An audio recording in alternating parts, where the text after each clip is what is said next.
The headaches were gone. Connor was back. The kid was okay. At least she was yesterday. Things were getting better. Back to normal, maybe. But as he sat out in the courtyard behind the guild hall, staring up at the Black Hill, Caden couldn't settle. Felt like something fundamental had shifted. Maybe more than one thing, really. But it was like the air was different. The earth was different. Maybe there was no going back. He pushed himself up, grunting through a stabbing pain in his right knee, the knee that seemed to be aging twice as fast as the rest of him, and walked back inside. Hardly anyone even came to the guild hall anymore. Every one of the portable smithies, those carts that would roll up the hill every morning, was sitting in the paddock. The forges were all cold. But someone needed to catalog the orders they couldn't fill, had to clean the bellows, keep the irons oiled so they wouldn't crack when they touched fire again. There was always work to do, always something to keep his mind off the changes. Caden sighed and kept right on walking, through the hall and out the front door. The work would be there tomorrow. He could take an afternoon off, see how his wife was doing, worry about his kids, cook up a nice dinner maybe, stare up at that hill, black against the night sky, and hope that sword was making a difference. This is Pot Against the Machine.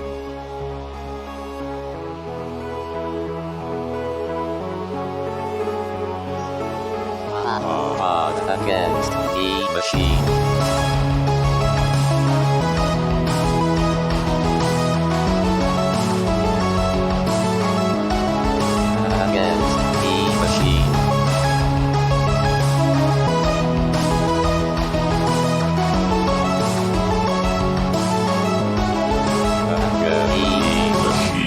Welcome to Pot Against the Machine, the actual play Pathfinder podcast where the party learns to heal themselves at level 3 and immediately becomes literally unstoppable. I'm your host, Sam, and here is everybody.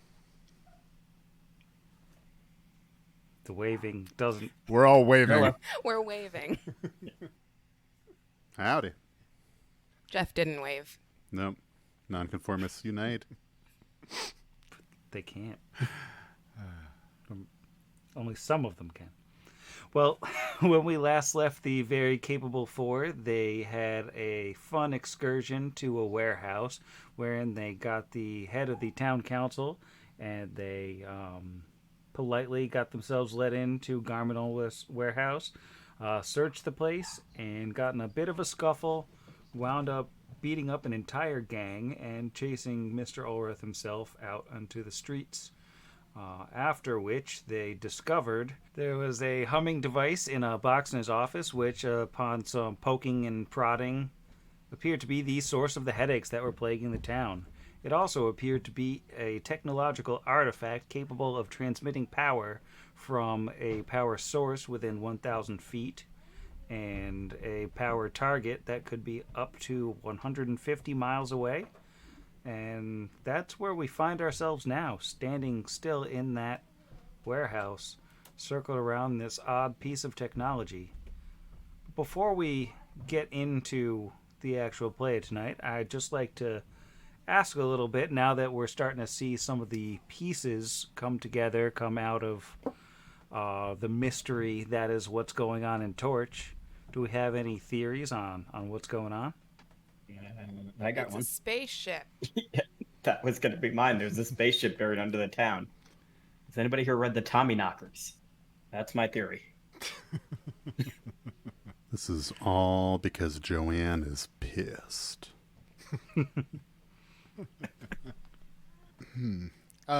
Before I form a theory about it, I did have a question that I had asked ahead of time. I'm not sure if we covered this last time, but is there any way for us to determine where the power is going? Because I know that it's within 1,000 feet, but we can't determine where it's coming from. But yeah, is there any? Because I see on the little like the icon that there's like monitors or terminal displays, whatever. Can we get any more information off of it, or did we get all the info we could?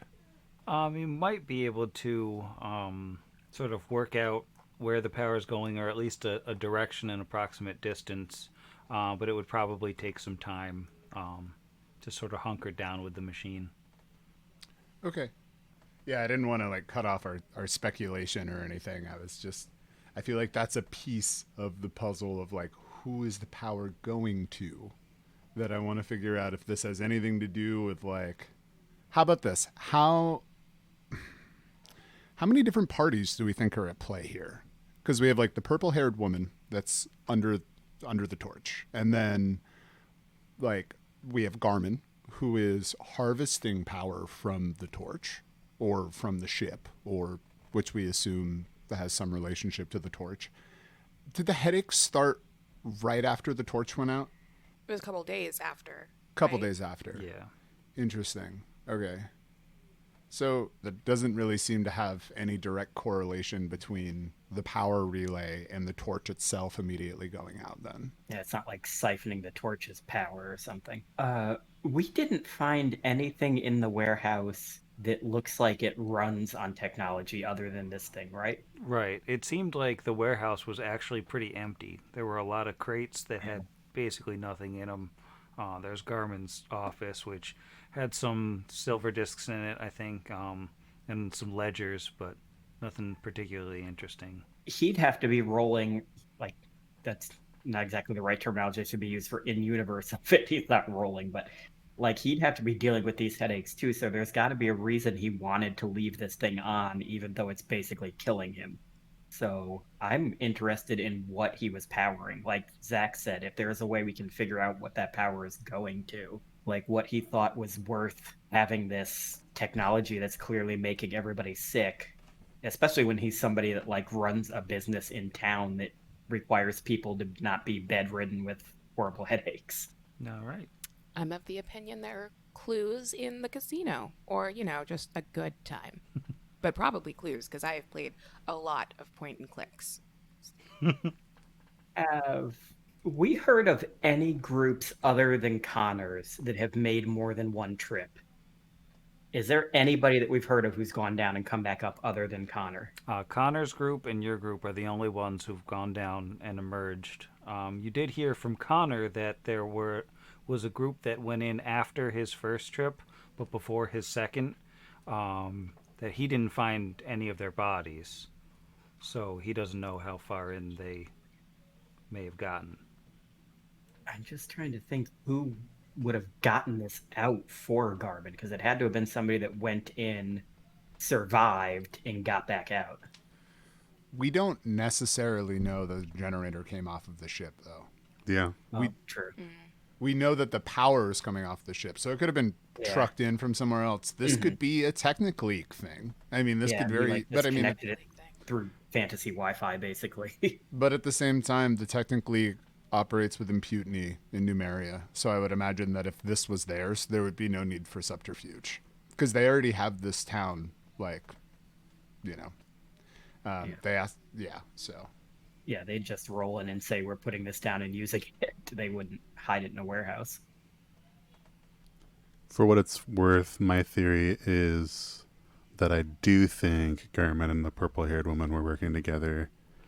My inclination there comes from the fact that he had so much to do with like taking a piece of the like trade income, and the only thing we knew about her was that she had a merchant stall set up at some point. And so that could have been a front. She could have nothing to do with that. But between that and all the weird, like, he didn't want Parda to go under the mountain because maybe he knew some stuff about it, because I don't know. I get a feeling that he's not a smokescreen or just a one-off random coincidence, but I don't know the nature of their relationship yet, but I theorize that they're working together. All right. Well, without further ado, let's get into it.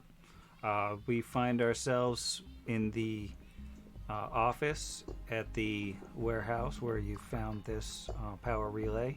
It's kind of circled around the power relay itself, with Dolga Frederick over by the door that Garmin just took to make his invisible escape. So let's pick it up there. It's been month since anyone was in here. When you were answering my initial question about the relay, you said that we could fiddle with it more and potentially determine where the power was going? Yeah, I think I said last time that you weren't able to determine that, but it looks like if you spend some time with it Okay. and can read and drop in, make some engineering checks, you might be able to figure out like a direction and distance. And it also makes sense that if that is going to take some dedicated time and study, that game mechanically, Garmin's been gone for what, like 2 minutes?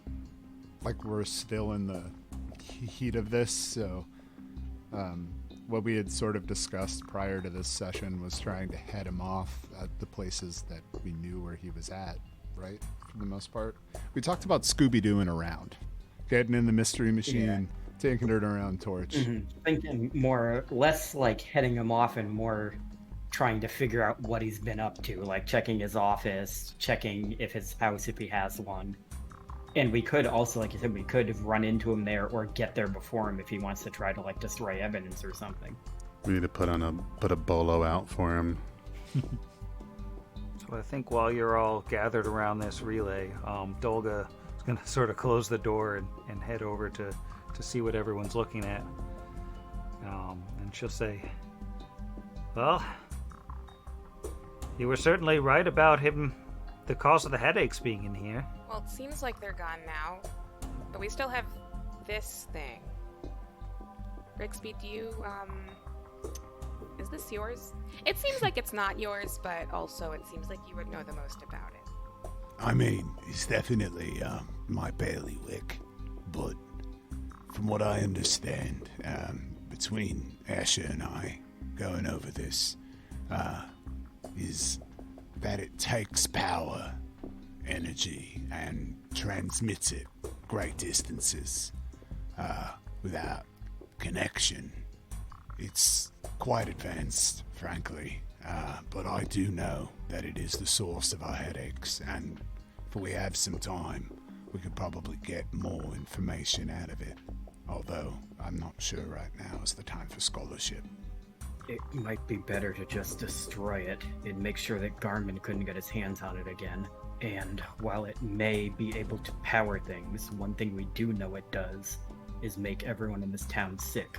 On the other hand, perhaps using this device as bait of some kind might draw Garmin out where we could capture him for questioning. Yeah, I mean, I'm not sure if the headaches are a bug or a feature. Not quite sure what that means either.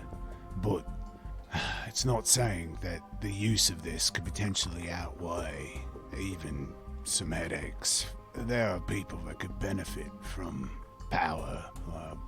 This alone could bring technology or energy to people in the steppes and plains if they want it. I understand the Kellid caution, but I think this book has some secrets to tell us before we smash it. And given that we have yet to have time to study it, we don't know for certain whether the only reason headaches were being caused was because of the fact that perhaps Garmin didn't know how to operate it either. We may well be able to learn a way to gain the benefits without the consequences. Perhaps we should find a safe place to put it for the time being. Somewhere we know no one will be able to turn it back on. There somewhere that's safe enough like that? I guess it depends on how he would have gotten it the first time. And maybe Asher's right. If we keep it with us, he has to come after us to get it. Although I guess he did leave it with us. But only because we covered him in butter and almost killed him. I don't think we could carry something this size around with us easily, though. As much as I don't trust this thing, I do like Dolga's idea, is at least we have somewhere we can keep it that he won't be able to easily get to it. But do we have anyone to guard it? Isn't most of the town council indisposed?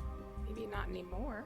We could bring it to the Temple of Dry, where at least Joram and Connor are all the time. I know Connor's in no state for a fight, but at least it would be attended. I see no issue with the father taking temporary possession of this, possibly looking it over himself if he has any training in the alien tongue. But I think I agree with Vargas. This looks a bit unwieldy. I agree that it could be bait, but he doesn't know if we have it or not. So if we just spirit it away, we might still get him to come after us. What do we want to do now? We should find Garmin, but he's, invisible. Dolga, do you know where his home is? Let me just roll a knowledge local. I do know where his home is.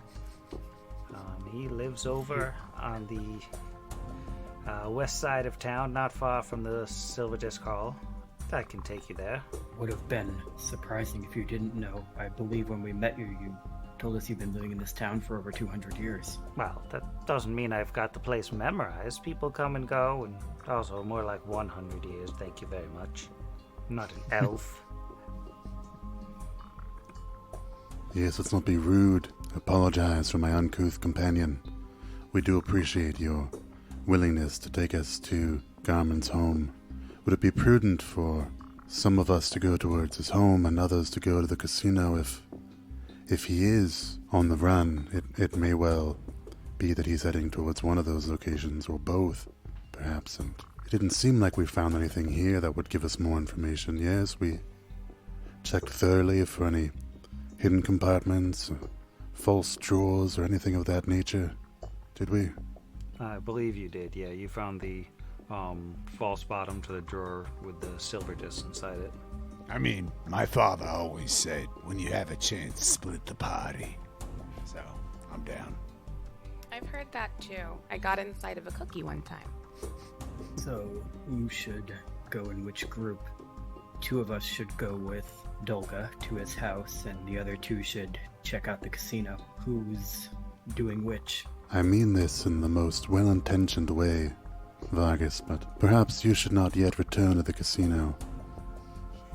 They may not have had time adequately to replenish their inventory after how much you drank on our last visit. Might be sound advice. I have recently lost a large amount of blood. Sound strategy. Kira, you should be on Team Casino. We need to intimidate the thugs there. That's the only argument I see for Hurricane Vargas returning to the scene of destruction. However, I'm more than happy to go either way. But, yeah. I think Dolga and I should not be in the same group in case we need town things, because I've also rolled really well on all of my knowledge local checks. That's an inside joke for listeners, because no, I haven't. But those perception rolls. So perceptive. The magic scorpion, friends. Everyone get yourself a magic scorpion. Okay, so I'll go to the casino, and Vargas will not go to the casino. And then Brix, you and Asher can play rock, paper, scissors. Do you have an inclination, Asher? Thinking about it tactically, although I certainly hope we don't have to engage in any more combat. I imagine the constraints, space-wise, on a home to be...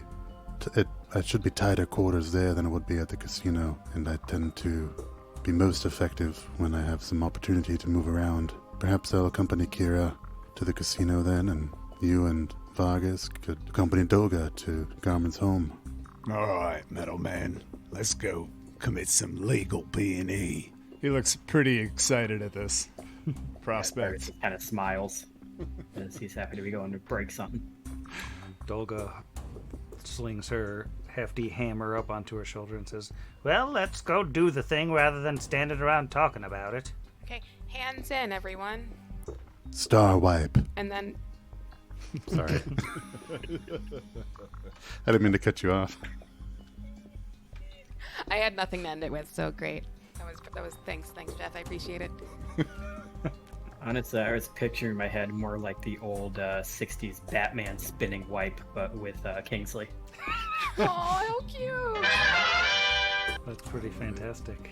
Okay, which scenario would you like to do first? As the party heads off to the west side of town and splits up to go in sort of opposite, or not opposite directions, but, separate directions. Oh, also, the power relay. You carrying it with you? Or you leaving it there? Could probably go as a group first and bring that to the temple. Okay, it's about 50 pounds, so it can be carried. Brix, you got this one? It's like Kira could juggle 6 of these, no problem. Yeah, Brix just does that thing that rats do when something's too heavy, where he puts it in his mouth and tries to drag it really poorly. Slice of pizza up the stairs. Yeah, It's up the stairs. exactly. So do we all together, to really draw out talking about what we're going to be doing before we do it, do we want to all together go to see Father Kite to really impart the importance of not letting this fall into the hands of other people? Or do you two want to just go and do that because you're strong? I guess Dolga's strong. I guess Vargas is strong. I'm the only not strong person, so I'm not carrying I this. have a 9 strength as well, my guy. Oh, wait, never mind. 9 strength, buddies. Yeah. Vargas is also not touching that thing. That, Can make Dolga carry it. Oh, yeah, that's true. I was just thinking Kira could kind of shot put this thing into the temple from here. I mean, she'd totally be down to try. And if it breaks, that's kind of what we wanted. Check the forums. Sam would we be the first group to immediately destroy the artifact after finding it, but unintentionally. Oops. All right, yeah, we'll go to the temple. Sure. Yeah. All right. Might But as not well all of do us. I together. don't think we should all go. All right, so Well, because the temple's in a different direction than the other two, right? well, Because you said he lives fairly close to the casino. yeah, the casino and Garment's house are both kind of past the temple. The temple is right near the middle of town, and you're on the east side right now, or the northeast. Oh, so we'll pass the temple on the way there. Yeah. Okay, yeah. So let's Nice. drop it off on the way. All right. So after 20 more minutes of discussions of what, of how this is going to work out, the party moves out, carrying the power relay, carefully wrapped in a dead friend blanket, south to and around the corner to the Temple of Bry, which is pretty quiet this time of day. But the doors are unlocked as always, and Gearfather Kite's in the back in the sort of makeshift hospital they have for Connor back there. Quick point of order. We've carried 2 technological wonders and only 1 dead friend in that blanket. When is it going to become the technological wonder blanket? I guess only one dead friend. Yeah. We've also used it for no, I don't think we officially cannoned Connor or Vargas into the dead friend blanket. It's true. So, fair. Just saying, neither of them were dead either. Anyway. Yeah, we go on into the temple after having that discussion in front of Dolga, making her further uncomfortable about. Yeah, she's just shaking her head, going, maybe I'll just draw a map for you. Never meet your heroes. So Jorum's in the back, and once he hears you guys coming in, he'll say, hello again. What brings you back here? We found a box that hurts people and theoretically does good things, but I'm less convinced on that front. We're going to hide it here. Don't tell anyone about it. Interesting. And do you actually let him see the artifact, or? Well, yeah, Kira will start to take it out. So it's 50 pounds. It's not not inconspicuous. And then suddenly remember there's supposed to be an element of some secrecy here, and try and hide it, and then look at Brixby. It's like, this is cool, right? Yeah. And we'll give him again, not inconspicuous wink. Like, okay, I'm handing over the box. Here it is. So, It's a Father, secret. yeah, this piece of technology, Akira said, has been hurting people, is actually the source of the headaches and general maladies that we've been experiencing in town. This came out of the hands of a relatively unsavory individual, and it's important that it doesn't fall back into them. I know we've already given you a broken conurbane, so can you also hold on to this for us? And you see, once he gets his eyes on the power relay, he has a Brixby-esque sort of look of excitement on seeing it, and he sort of reaches out, and he'll take the thing, which proves to be rather difficult for this elderly holy man, but he'll hold it up and he'll say, "Yes, it's quite all right. Do you believe the artifact itself to be in danger? And will people be coming for it?" I mean, it's good to operate under that assumption. So let's bring it inside and not mention it. And Father, and he'll place a sort of pudgy paw on him. I understand the desire, but do not turn it on. We don't know what that would do to Corner's brain. It's already a little scrambled, yeah? Maybe it'll fix it, but yeah, probably shouldn't. Probably shouldn't. Good talk. Yeah, he looks at the thing, goes like, You can see the gears turning in the Gearfather's head. But he goes, "Oh, well, I'll leave it powered off, but I'm going to poke and prod at it. I'll keep it back in the fantasy rectory, whatever they call them in this world.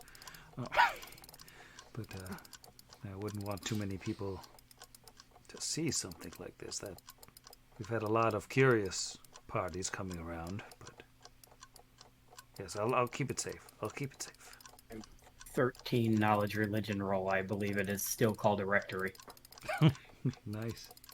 Now, when you say a lot of curious parties coming around, has that been since Connor Bain has been found, or prior to that? Now, since Connor was found, of course, word has traveled around town. You arrived in quite an opportune time for that. There was a crowd here, so just about everyone knows where the man is. We've had people trying to see him and such. I haven't allowed anyone in, save for Val and some close friends. But has anybody been particularly insistent by chance, or suspicious? Well, that out-of-towner, what's his name? You know the one. He's always talking to everyone. He smells a bit odd.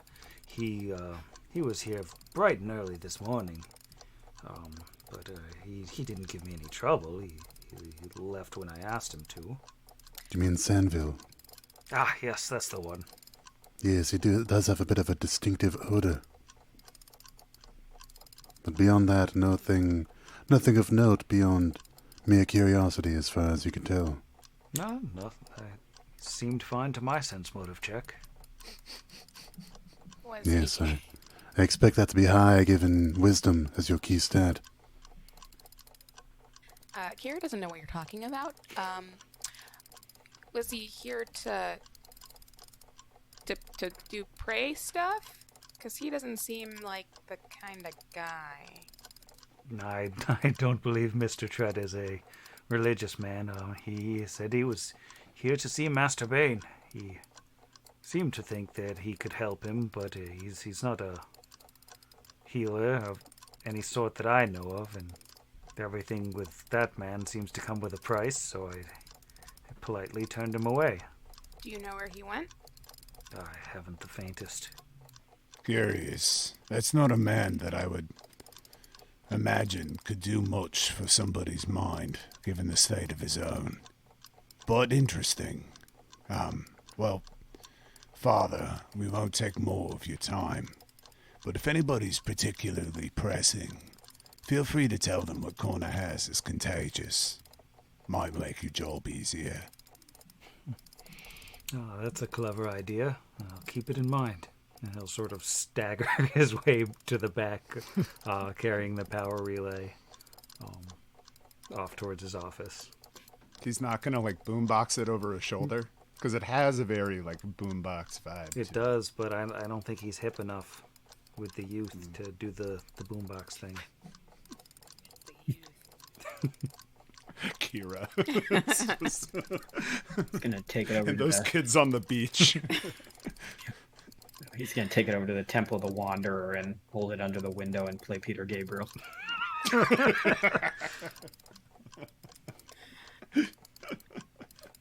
Well, perhaps that's forbidden love, the two rival churches. And it's even in the lyrics. See the doorways of 1,000 churches. Man. Stuff writes itself. The fanfic is writing itself right now. All right. Now we move on to our next locations. All right. Which one would we like to go to first? Which party is going to die first? Good question. Until we found out about the home, which maybe we should have, or I should have known about before, it felt like the casino was the obvious next step. But if the home secrecy is enough to like, that feels to me like a second scene situation. Oh, I guess we could alternate. Just saying, if there's action to be found, it feels like it'd be at home. Casino, yeah, we'll intimidate some guards and call it a day. Oh, and then, I don't know, find secret point and clicks. But You forgot blackjack. I expect you two to gamble a good deal in your... clearly, it's the least awkward, most charming half of the party. That was sarcasm, listeners. I have no vote, but it feels like we go house second. All right. Whisking away, star wiping to the casino and hiding the tokens of people who aren't here. Well, the Silver Disc Hall appears to be dark. It's about 11 a.m. at this point, but there's not a lot of activity. Obviously, there's no lights to be out, but there's doesn't seem to be really any activity going on. And when you arrive, the door is locked. Well, we gave it our best effort. Unfortunately, the security here is unbreachable. Sam, when you say not much, not much movement activity, there's no lights on. It's closed, from what we can tell. Do we see people inside or outside? From the outside, you can't really see anybody now. Okay. Is there a window we can look through? Some sort of peephole? I don't know how casinos work.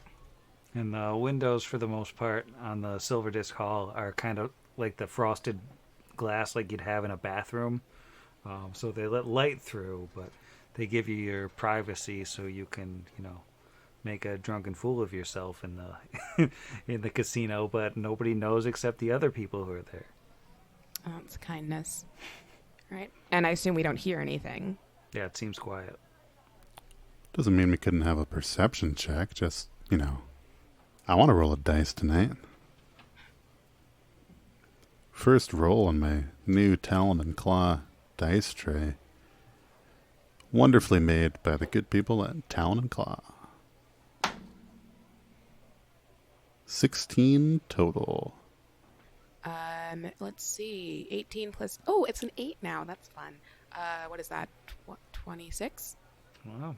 Yes.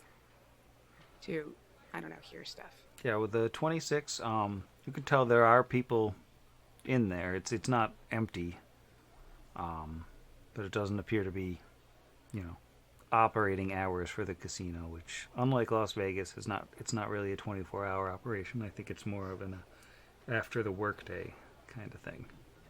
So Kira will tell Asher. So there are people inside. We can probably get in, but this doesn't seem like a good time to knock. I wonder if they'd open the door for us.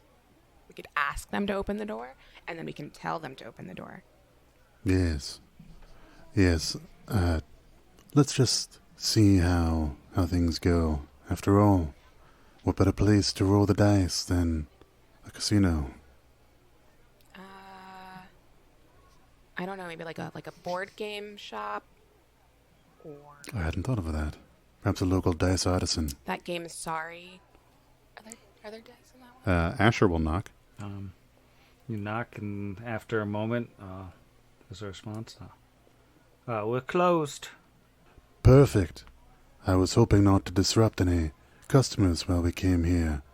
We're here on behalf of the town council, just doing an investigation of sorts. Kindly let us in the doors. We won't take up too much of your time and won't get in the way of any of your business preparations. You want to make me a diplomacy check on that one? I do indeed. Uh-oh. That was a 2 on the dice. +9 is great, but that only brings it up to an 11. Can I help? It's a little bit late now to do the Fair. aid. And that dice is out. So the voice on the inside says, I'm afraid Mr. Ulrith isn't here right now. You'll have to come back later. I don't have the authority to allow you in." Well, can you talk to us? Ideally not through a door, because that seems rude. Yes, one moment, please.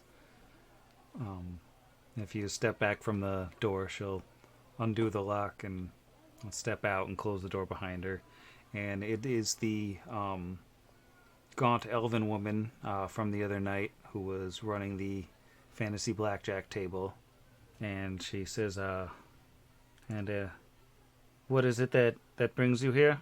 Like Asher said, we are doing an investigation, and ideally we can get inside, but we can start with some just basic questions, like how long have you been working here, and do you like it? Do you think the culture fits your sort of expected work style? Also, how many hours do you get off, etc. I'm also looking for a job. Well, this is probably the best paying operation in town, but I don't know that we have any openings right now, and this is an unconventional way to apply. The hours are fine as long as you're a night person. Did I cover everything? The work-life balance, I'm sorry, not work-life balance, cultural fit, values, as we say now. Well, it's a casino, so, you should know what to expect when you're coming in. Can you expand on that some? Just like, what is that? What do you mean, what to expect? Like, I just questioned that some. Jeff, feel free to jump in anytime. Well, there's... Just the other night, a man I believe you know was making quite a ruckus, shouting all sorts of nonsense, and then, of course, there are all sorts of potentially unsavory characters. I don't complain. Potentially unsavory characters like who? Just obsessive gamblers and whatnot. Anyone new or not obsessive gambly? You two and your friends, I would say, would qualify as new and notable. I'm not sure of anyone else. You seem to be looking for something specific. It's not unfair. I don't know what it is, but sure, okay. Yes, I am curious. Has a purple-haired woman been a patron of this establishment at all recently? We've been trying to catch up to her and, well, haven't had any luck so far. She sort of frowns and thinks for a moment, and while she's doing that, why don't you give me another diplomacy? Good lord. Well, that was a 3 on the dice, so we're moving on up. The last roll this dice had on Saturday was a natural 20. Turns out it does roll other numbers. This time a 3 for a 12. She says, I'm afraid I can't recall any purple-haired woman. I would know if we had a customer like that. Well, sense motive action. 18 total. 11 on the dice for an 11. Wow. Well, this time Kira can tell that she definitely appears to be hiding something. I don't want to be rude, but it does kind of seem like you're lying. And I've had kind of a stressful couple of days, and my methods of dealing with that lately have not been what I would call healthy, but they've been really fun and very smashy. You seem really normal, so I don't want to have to really fun and smashy you. Maybe you could just, tell us if you're lying, and also the truth part of it. And I'll just go ahead and intimidate on that one. Okay, well, that's not great. That's 8 plus 8, 16. Well, the 16, she thinks it over for a moment. Then she goes, well, now that you mention it, as I said, we haven't had a customer who was a purple-haired woman. But I did see one a woman meeting that description about 2 weeks ago, speaking with Garmin. I didn't make much of a note of it, but she appeared to just be a religious figure of some sort. I didn't recognize her holy symbol, but I don't know, these religious types, you know what I mean. She looks at Asher. You know how they are. Oh, yes. Could you perhaps describe, do you recall what her holy symbol looked like? I'm familiar with a few. Would be most helpful. Yeah, or maybe you could draw it. I bet Garmin has paper in his office. She smiles at that one and says, nice try. It was like a sort of a U shape, a stylized U shape. Sort of thicker at the ends and sort of straighter lines across the bottom. Like a U floating on water? Just a U by itself. Not a knowledge religion on that one. All right. It's like I could do it later, but I kind of want to know right now. I'd also like to roll above an 11.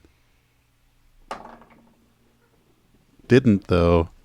That was a 5 on the dice, plus 5 for a 10. This pile of dice misfits is getting larger. Yeah, you have no idea. That doesn't seem familiar at all. Perhaps Brixby or Vargas knows. Well, that is an interesting piece of information, and I do appreciate you sharing it with us. I'll be honest, things for Mr. Ulrith are not looking great on... Well, let me put it a different way. I don't know how confidently your employment will continue. Garmin Ulrith is sort of a person of interest in a case right now, and you seem like a nice enough person. I'd be happy to put in a good word for you with Dolga and the town council if you would kindly let us investigate as we've requested. Should you be looking for employment in the near future, that favor for the town council would certainly go far in securing such a thing. And I will bluff. Can I help on this one? Yeah, go I for will it. say, yeah, my mom is on the town council, and she probably love you. It's actually not a bluff, but let's call it a 50-50.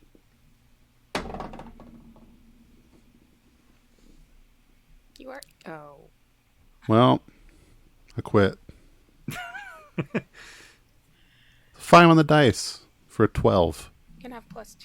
Do you want +2? Oh, I'd love the +2. Thanks. That brings up to a 14. Yay! Which I good wish I'd rolled on job. the dice.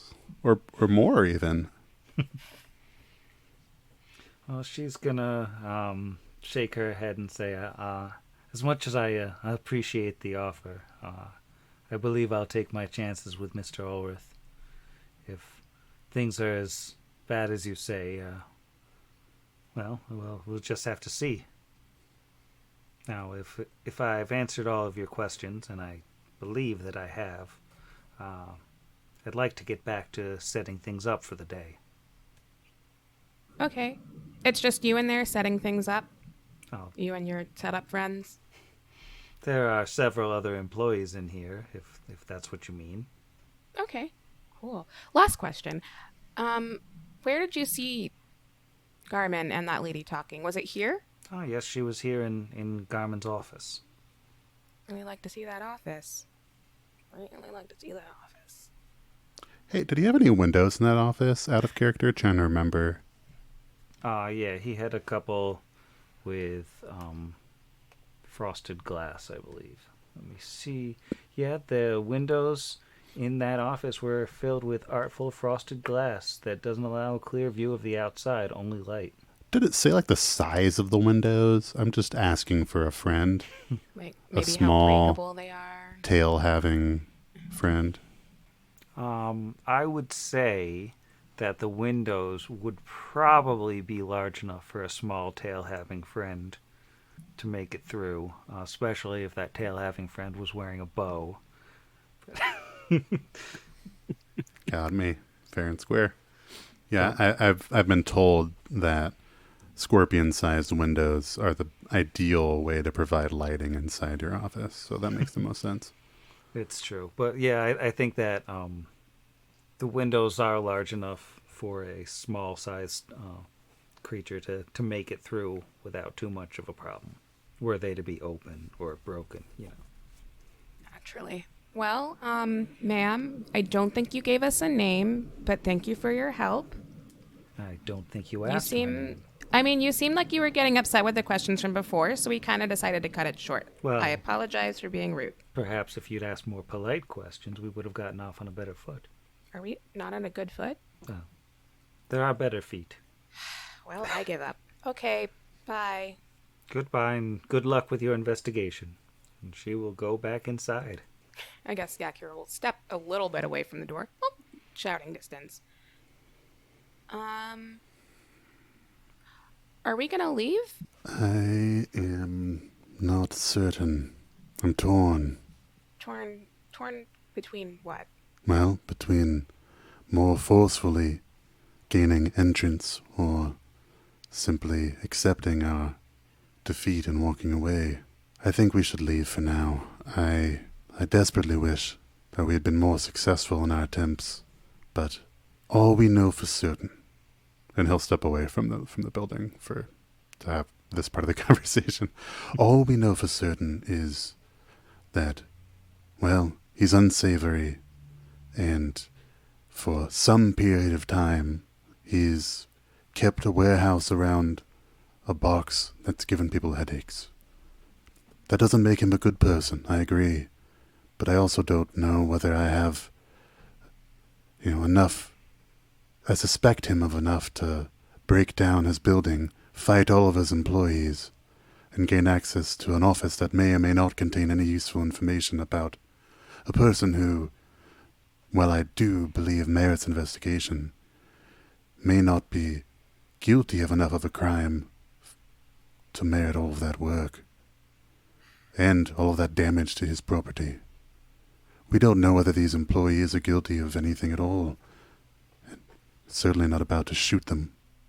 Maybe we don't have to shoot them. Well, perhaps Vargas and Brixby are having better luck at the house with Dolga. Smash cut. Damn it. I was gonna say that. I too was going to say that. All right, we've smashed, we've cut. We are over in the what passes for a wealthy neighborhood in Torch, because there aren't all that many people in this town to begin with, and there are only a few who have any appreciable wealth accumulation. And Dolga leads you over to a fairly well-appointed one-bedroom house at the end of a lane. Looks like a quiet, well-kept-up house. From here, you can tell the door is shut, and that's about it. And Dolga will say, that's his place right there. So as the only semblance of law here, how do you want us to proceed, Dolga? Well, if I were you, and you were more, limber and young, perhaps I'd sneak around the exterior, see if I can get a sense of where he is, if he's in there. And if all else fails, we can go in the front door, whether he wants us to or not. And she will clap the hammer on her hand, dealing 7 damage to herself, and her arm breaks. Yeah, that's the type of pragmatic approach that I was hoping that a strong leader like you would embody. So yeah, I think no better time than now to see if he's in there. Do you want to go around opposite sides? He says to Vargas. Probably a good idea. Pincer maneuver. I'll head around to the back of the house. I don't know if there's a back door, but there's, I'm sure, at least windows. So yeah, Vargas will He'll move around the side towards the back of the house. Does he see any second doors? Why don't you roll me perception checks? And if you'd like to, you can roll stealth checks as well. This will be my first roll with the new die I got from Ice Elk. Finally, not taking a negative on this roll. An 11 on the die gives me a 19 perception, and my stealth with a 13 on the die will be a 24. All right. My perception was a 12 on the die for a 14, and my stealth was a 15 on the die for a 16. Okay. Well, as you two are going around the house, you don't feel like anyone inside the house, at least, has noticed you. A neighbor maybe peeks out at Vargas as he stumbles through a bush a little bit, makes a little bit of noise, but you don't notice any real activity inside the house. There are several ground floor windows, and there is a door around the back, all of which is closed. There's not really any signs of activity in the house itself from the outside, and you can see in the windows to some extent. You don't see anybody in there, just, fairly nice furniture, bookcases, that sort of thing. While we're around the back, can we just real stealthily, real like see if the door is locked? Sure. Why don't you give me a stealth roll specifically for that? Alrighty. This will be a good time for me to fail. It's not a 1, but it's a 2. So that's a 13. As you turn the knob on the door, the knob doesn't seem to be locked, so maybe you get a little bit too confident and give the door a push. And there's a resounding kind of as it hits in the door jamb, and it is locked. Looks like some kind of deadbolt. All right. Do we hear anything in the house after Brixby's masterful attempt? So far, no signs of activity. I think pinch-and maneuver you discussed might be a smart one. We might want to come in through the front and the back.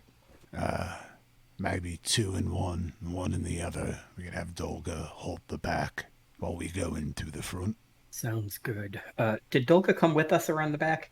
No, she stayed behind because she is not at all stealthy. I was going to ask her if... No, I guess we can come back up to do it, but he was going to ask her if she thinks she can break a door down. She just holds up her hammer and looks more at that than at you, and she says, Yeah. I have yet to meet the door I couldn't break down. All right. Then you go around the back.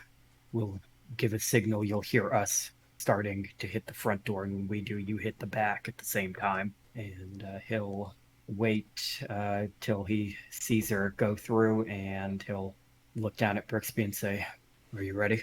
Looks up. Ready when you are. And Dolga clangs off with a -2 for stealth, so... So do you want to try to pick it first? I figured we would just smash it down, but I guess we can pick the front door. I just don't know how much of a hardness there is on this thing. This is one thing I'm sort of good at, so if I can knock it out, then we can...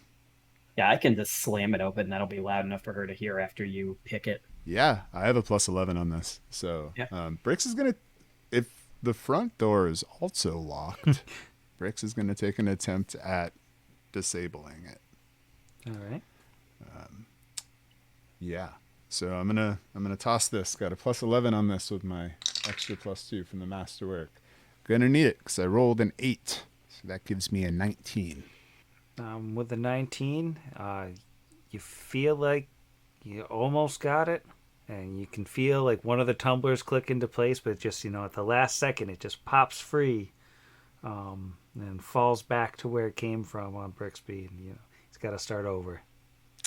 All right, I'm gonna take another whack at it, hoping that I roll higher than an 8.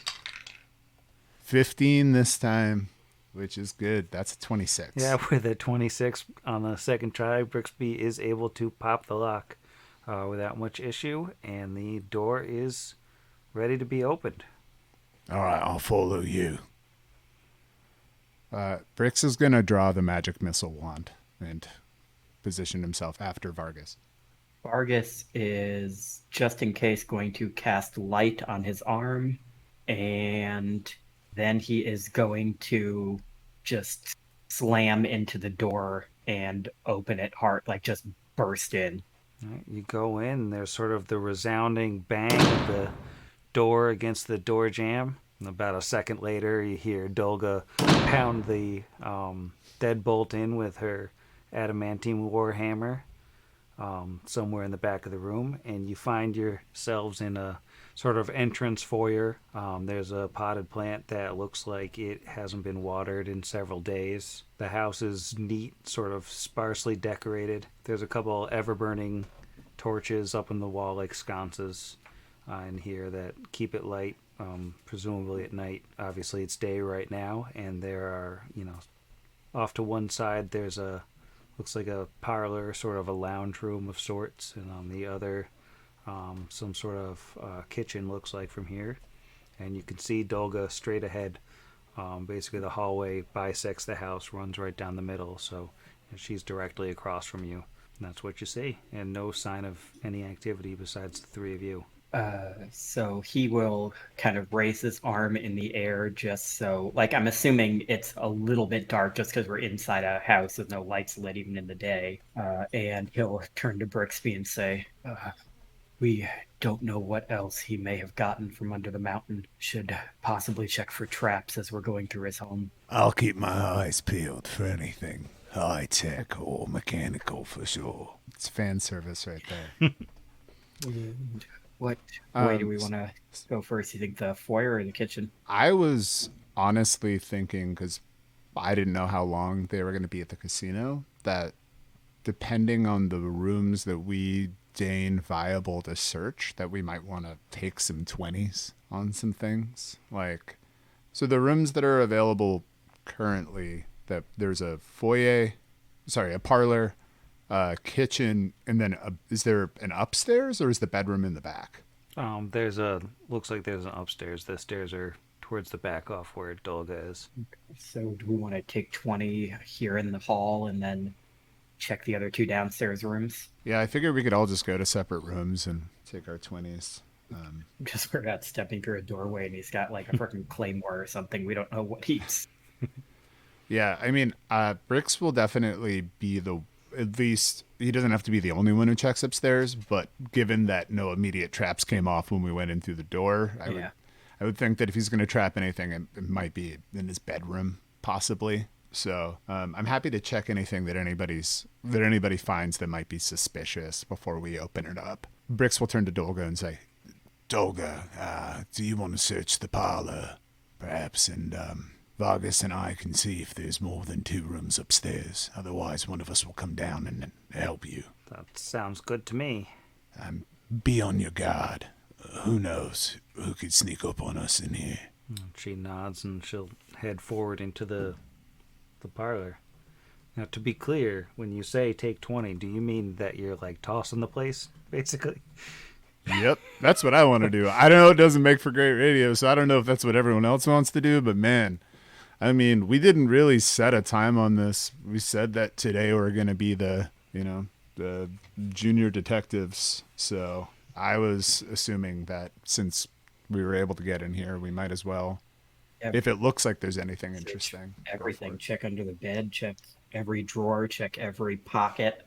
Yeah, I want to take a 20 because, if he's hiding a safe, hiding crawl space, anything else that we've kind of been discussing. But yeah, taking 20 with hope that if he's concealing something, we will find it without too much regard for how much time it takes. Okay, and what do you get when taking 20, both of you?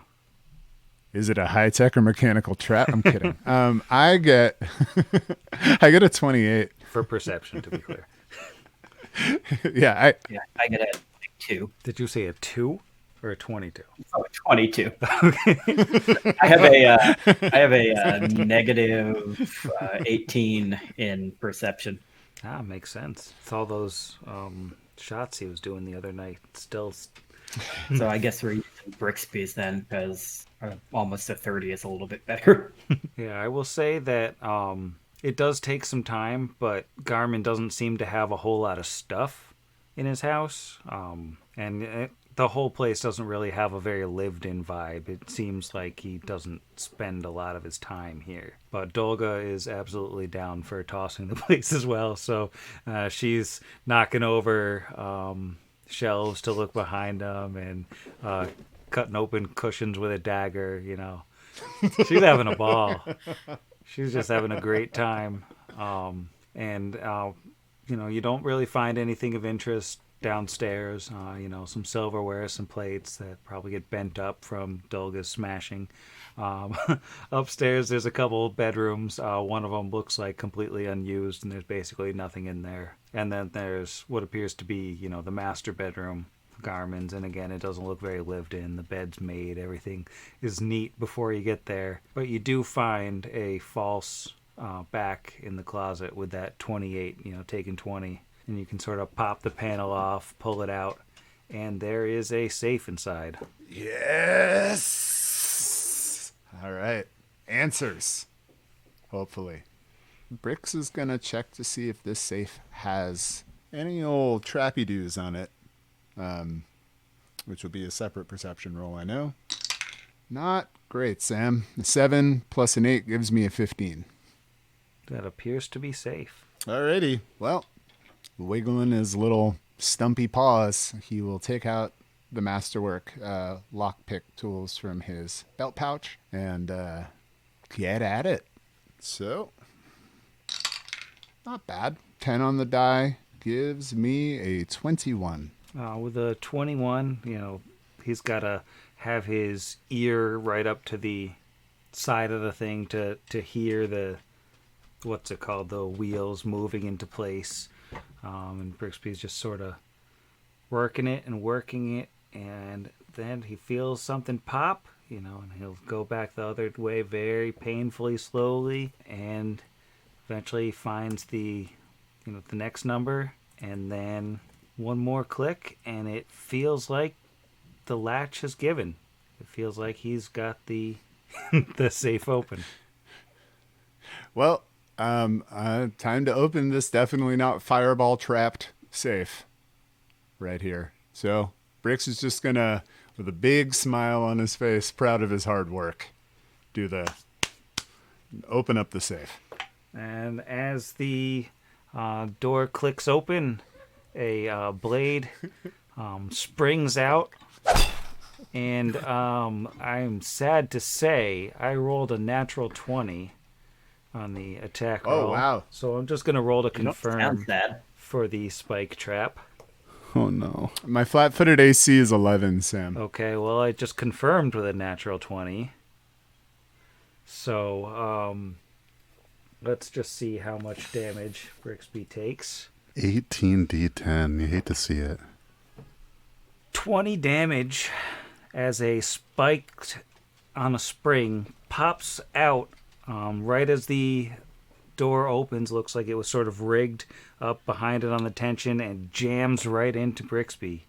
I'm going to need a fortitude save also. Oh, boy. Is this against disease or poison? It is against disease. Oh, sick. All right, I have a +2 on this. So +5 on this roll. 14 on the die. That's a 19, Sam. All right, you're good.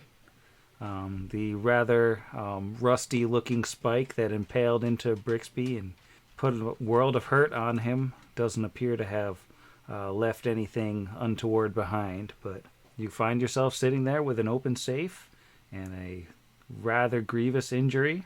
Yeah, I was going to say, it's funny that you say sitting there, because I don't mean to cut off the fun inside of what's inside that safe, but Brixby was brought down to 3 remaining HP of his 23. So I'm pretty sure he is slumped, vomiting, and maybe ekes out a, sometimes you break the safe and sometimes the safe breaks you, before passing out. Just flavor pass out. But I'm just going to say that he is KO'd by how badly that hurt him. That is awful. Fargus, watching him open this and get hit in the, I'm assuming, like, face with a spike, is going to go, "Are you okay?"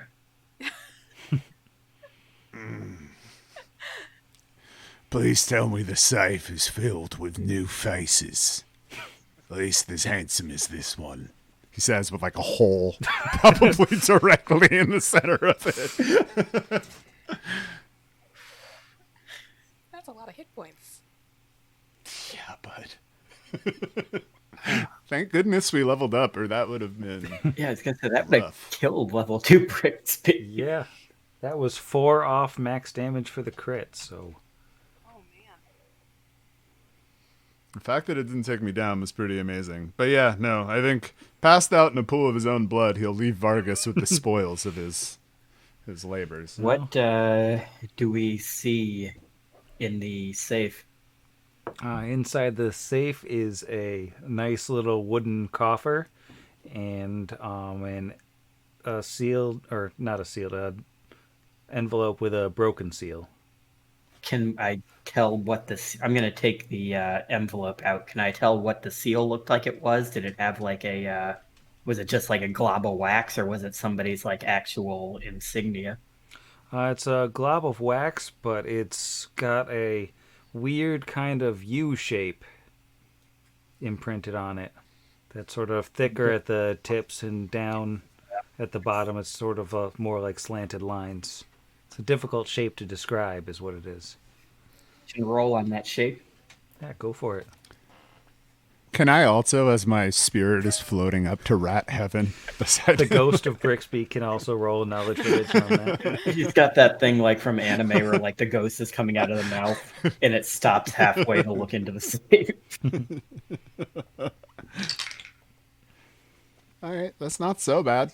13 on the die gives you a 21, Brixbo. You actually beat me. That was a 16 on the die for a 20. Because I think I'm plus. Yeah, neither of you has ever seen this symbol before. Whatever it is, it's obscure. I'm gonna open the envelope. Is there anything still in it? There is a single piece of paper in the envelope, which has shockingly neat handwriting on it. Has the note appeared on your Roll20 screens? Yes, it has. So he will unfold it and he'll say to Brixby, there's a note written in common, very oddly perfect writing. My requests are simple. The power relay must remain operational and concealed until I return to retrieve it. Furthermore, I expect that you be aware of any unusual activities in town. Specifically, if you learn of anyone attempting to pursue me under the Black Hill, do what you can to deter them without compromising the relay. There will be an additional fee for this. If you are unable to dissuade them, assemble what intelligence you can and deliver it to my people under the hill, or simply subdue the interlopers if that is more convenient for you. Again, we are willing to offer additional payment for this potentially hazardous service, and it's signed with the letter M. Power relay. That's probably that thing we found in the warehouse, right? yeah, yep. Can you hold that over my face so I can look at it? He'll hold it out for Berkby to look at with his one remaining eye. So, interesting. The we here makes me uncomfortable. So, under the assumption that she was traveling with a party of hired people, given I feel like we might indicate. I've been worried from the beginning of this that the Technic League might catch wind. More worried than ever now. Makes sense. We were told when we came here that they leave Torch alone in exchange for them using the torch. With it out, they would move on the city. But if the League is involved, this is very dangerous. Yeah. I just feel like, looking at the language in this note, Not only is it incredibly formal, which my passing experiences with the Technic League have been blessedly minimal, but they carry themselves with this imperiousness. And you see Bricks, despite the fact that most of his face is missing, which makes the whole facial expressions a lot harder to read. You see genuine distaste, if not outright hate. And you see it reflected right back at you from Vargas. He is very much not a fan of the League, and he was really hoping they would not get involved with what was going on here. Yeah, I have a feeling. Just the amount of money that seems to be mentioned for a man who in this town has more money than, well, I wouldn't say than some guts, but probably some sitting on the town council. It's hard to think who would be in a position to incentivize him to come into their service. They also appeared to have thought going under the mountain would be much easier than it ended up being. If you look here, this M assumed that Garmin would be able to simply pop down and talk to her men at any time. All we've found down there were corpses. That's true. It just seems like out of character here, that it sounds like she thought like you'd just be able to pop in and there'd be people waiting at the door guarding the place. We have not run into anything like that, and we've gone, I would assume, far enough in that if they had left guards, we'd have seen them. Yeah, I mean, it does raise some questions about the skulks, about like what else they were asked to do besides stab anybody to death down there. But at the same time, I feel like we did get all of the information out of Seth, and if Seth was supposed to be some sort of intermediary, they probably would have shared more of that with us. They didn't really seem particularly duplicitous for a subterranean, evil, shape-shifting murderer. But my murder scope could be broken. I wonder just too. in the note itself, it... Oh, sorry, go ahead. No, I was just thinking, as someone who's not in the room reading this note,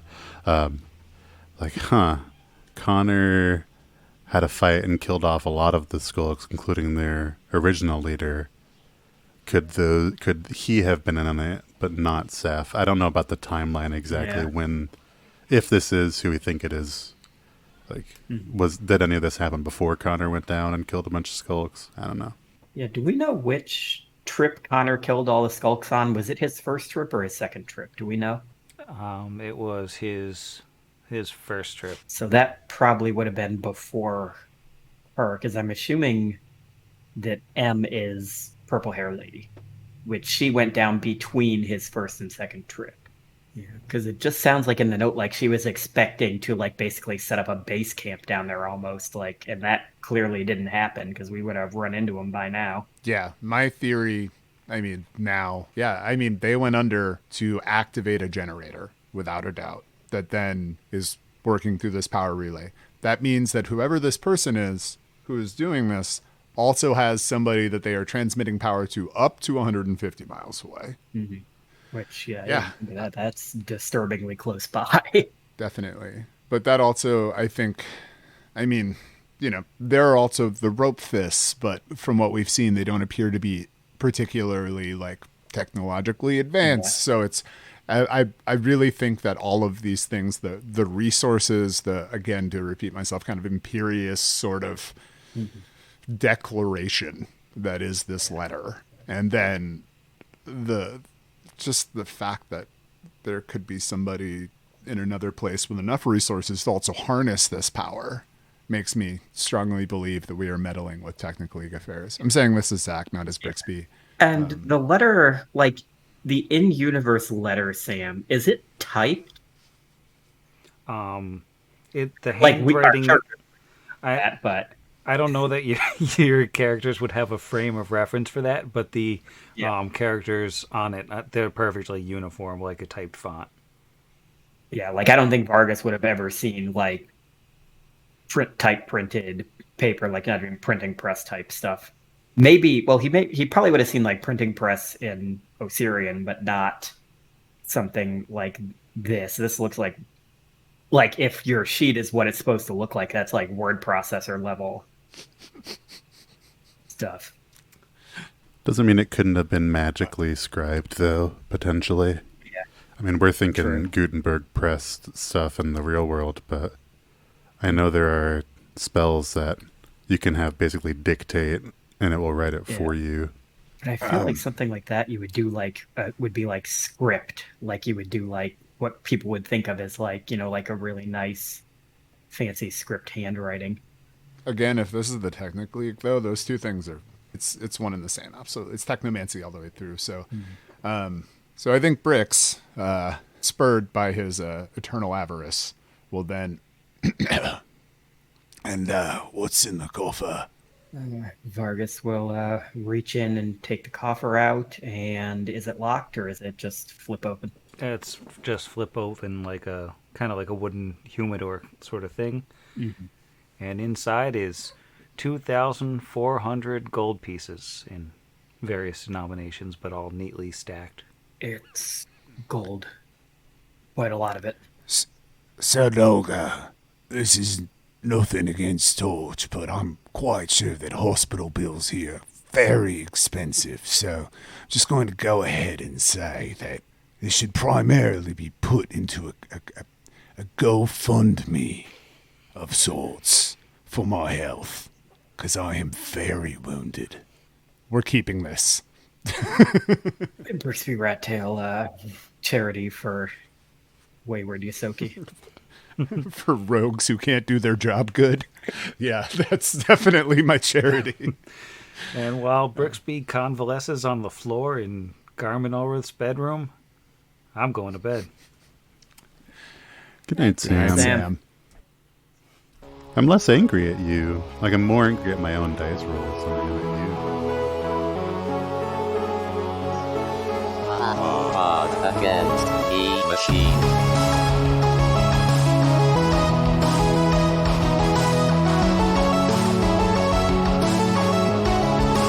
Against the machine.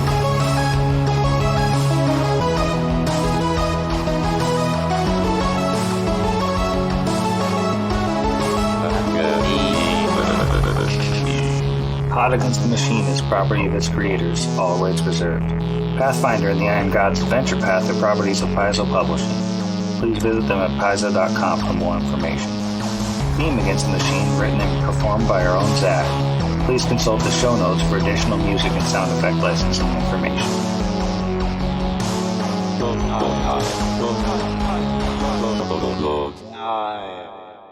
But I am a mess, so... I swear to God, I have stress dreams about this now. It's just one day I get a not a Slack. What are these called? Discord from Sam. He's like, Izzy, we've talked about it, and you're off the show. Learn how to fucking count. He says because we're not recording. We are recording. Oh no. We couldn't make it a single minute. Is Minute it? zero, Not even 1 second minute. 32. This is going to be one for the record books. See, all of my It's out of my system now.